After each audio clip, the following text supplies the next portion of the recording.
Sonya, Irina. second week of February at the Verdi Club. Yep. So we started with a footwork variation. So we're placing our rock step. So originally a rock step, triple step. And we replace that with the kickball change. Kickball change, triple step, and triple step. So we talked about how we do kickball change, kick, and then step, making sure your weight is here. And you're changing your weight on the balls of your feet. Okay, and then we did something else. We reviewed what we had last week, just a portion where we start with a sweetheart,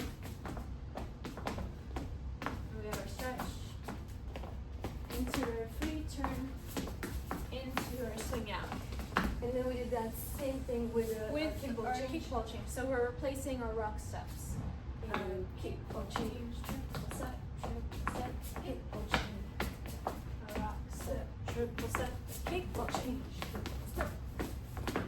And then we did kickball change, regular swing outs. And just kickball change, triple step, triple step.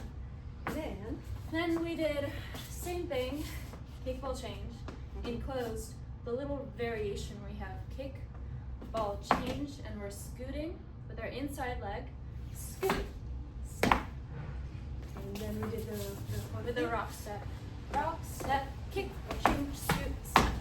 Yeah. And then we had our Johnny drop, where we have our regular Charleston, and then you could do this with your hand or without the hand. Rock step, kick step, rock step, step.